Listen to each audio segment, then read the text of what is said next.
Pernahkah kamu membayangkan bahwa manusia telah mengubah bumi begitu besar?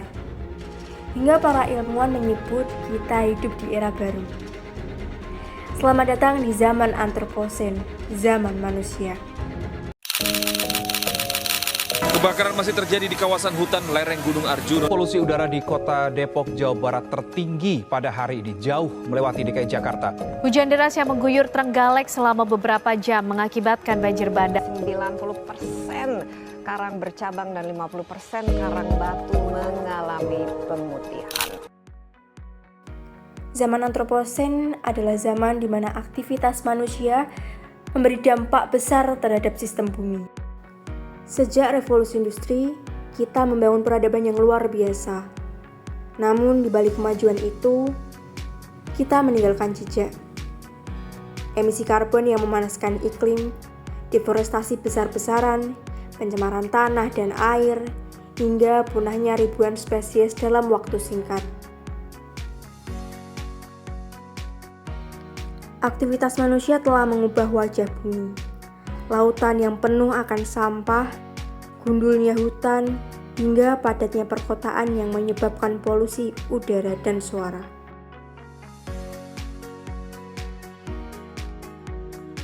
Kini kita menghadapi krisis lingkungan global, kehilangan keanekaragaman hayati, naiknya permukaan laut, dan cuaca yang semakin tidak menentu. Semua ini bukan hanya masalah alam, tapi juga masalah kita sebagai manusia. Karena dalam zaman Antroposen ini, masa depan bumi ada di tangan manusia. Konsep Good Anthropocene. Di tengah perubahan iklim yang semakin nyata, hilangnya keanekaragaman hayati, dan tekanan terhadap ekosistem global, muncul sebuah pertanyaan besar. Apakah masa depan bumi hanya akan dipenuhi kerusakan dan kehancuran? Konsep Anthropocene, yaitu sebuah istilah yang menggambarkan zaman geologi di mana manusia menjadi kekuatan dominan yang mempengaruhi bumi, seringkali dikaitkan dengan cerita-cerita negatif. Namun, bagaimana jika kita membayangkan sebuah narasi yang berbeda? Disinilah muncul gagasan Good Anthropocene, sebuah masa depan alternatif di mana manusia bukan hanya penyebab kehancuran lingkungan, tetapi juga agen perubahan yang positif. Sebuah masa depan yang dibentuk oleh inovasi, kolaborasi, dan harapan. Good Anthropocene bukan berarti mengabaikan tantangan, tetapi juga menghadapinya dengan pendekatan transformatif. Ini tentang gerakan kecil, lokal yang punya dampak yang besar, seperti petani yang beralih ke pertanian regeneratif, kota yang mengadopsi energi terbarukan, atau komunitas pesisir yang membangun solusi berbasis alam untuk menghadapi naiknya permukaan laut.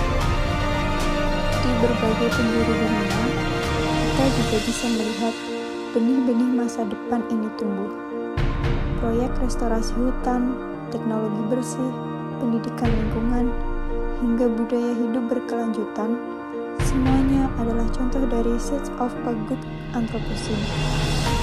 Kunci dari semuanya yaitu kesadaran bahwa masa depan belum ditulis. Kita punya pilihan, kita punya peran. Good Anthropocene bukan sekedar mimpi, tapi juga sebuah arah.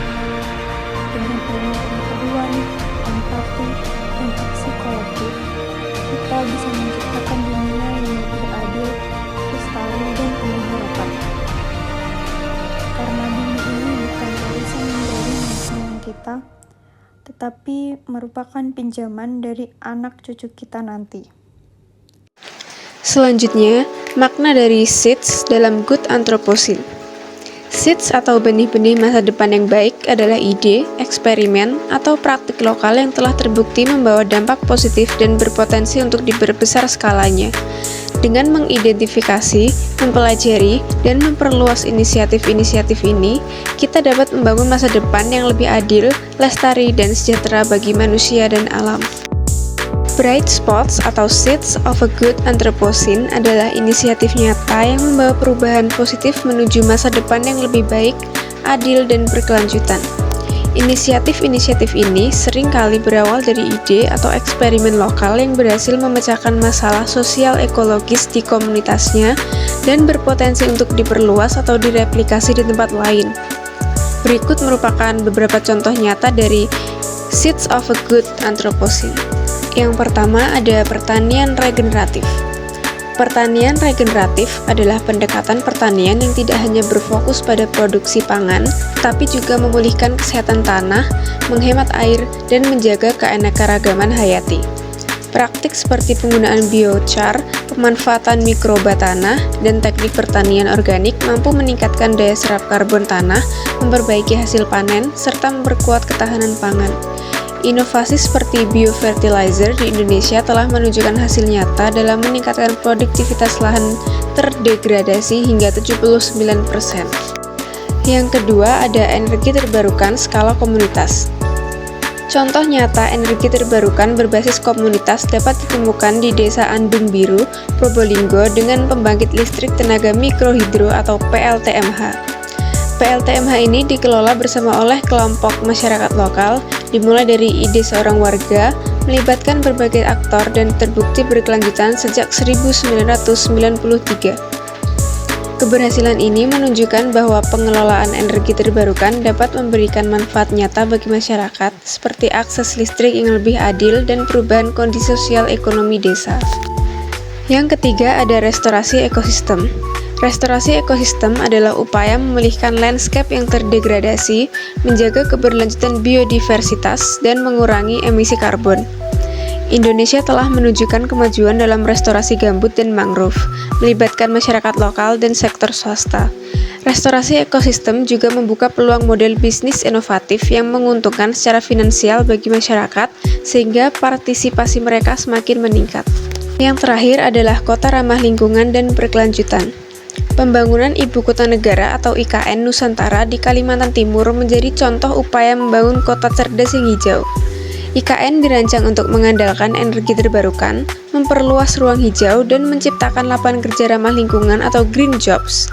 Prinsip pembangunan kota ini menekankan keberlanjutan, efisiensi energi, dan kualitas hidup masyarakat urban yang lebih baik.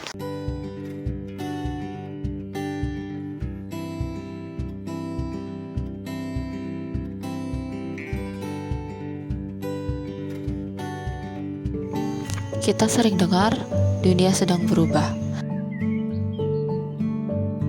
Tapi siapa yang benar-benar bisa membuat perubahan?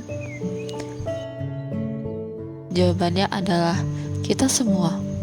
Perubahan besar selalu datang dari atas. Justru, dunia yang lebih baik seringkali dimulai dari langkah-langkah kecil oleh individu dan komunitas.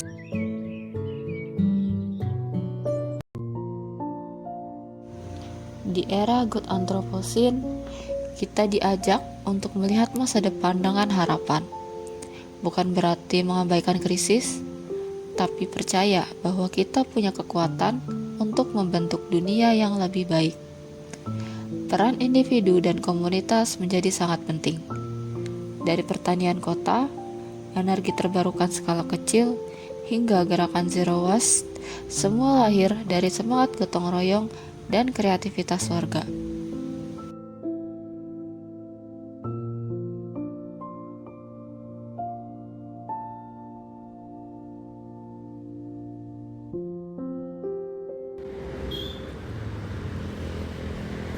Di Galeri Ikatan Pemulung Indonesia yang berlokasi di Karyatani, Medan Johor ini, para ibu mengubah kain bekas menjadi keset kaki cantik dan memiliki nilai jual.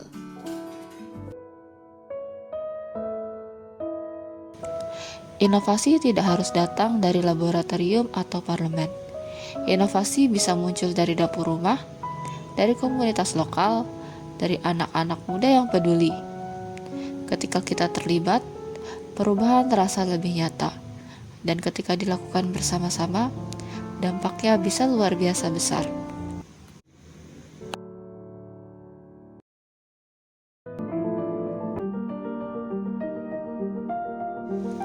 Good Anthropocene bukan utopia, ia sedang dibangun hari ini di sekitar kita oleh tangan-tangan yang mau bergerak, mulai dari kita, mulai dari sekarang.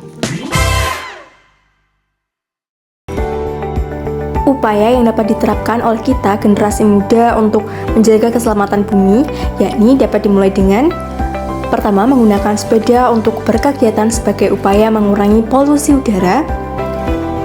Kedua, menggunakan air secukupnya.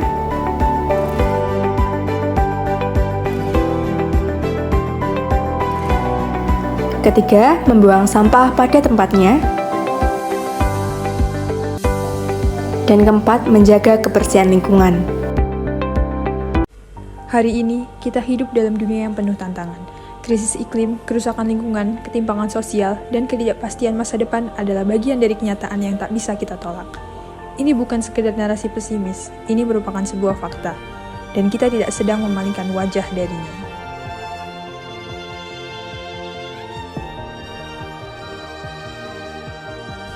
Namun di balik semua itu, ada sesuatu yang tumbuh. Harapan. Bukan harapan yang naif, tapi harapan yang berakar pada tindakan nyata. Kita menyebutnya sebagai Good Anthropocene, sebuah masa di mana manusia tidak hanya menjadi penyebab kerusakan, tapi juga bagian dari pemulihan. Di berbagai penjuru dunia, dan juga di sini, di tanah kita sendiri, kita melihat perubahan itu terjadi. Kita melihat desa-desa yang memilih energi bersih. Kita juga melihat generasi muda yang menolak menyerah, yang memilih inovasi dan mencintai bumi dengan cara paling nyata, yaitu melalui aksi.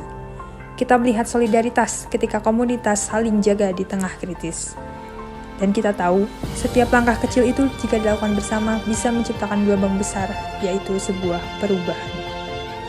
Optimisme kami bukan pelarian dari realita, ia lahir dari kesadaran bahwa masa depan tidak harus gelap, jika kita berani menyalakan cahaya, dan cahaya itu ada di tangan kita.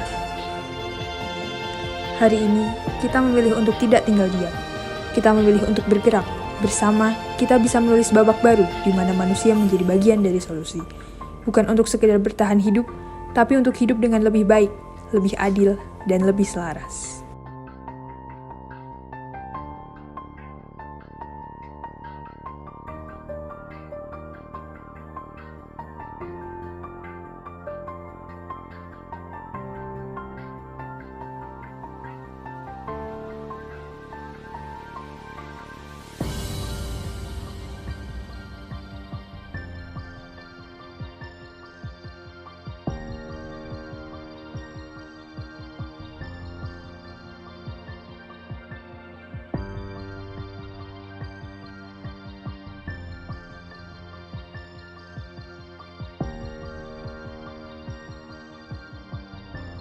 Bersama, kita tidak hanya bermimpi tentang dunia yang lebih baik, kita mewujudkannya, karena masa depan dimulai dari sekarang.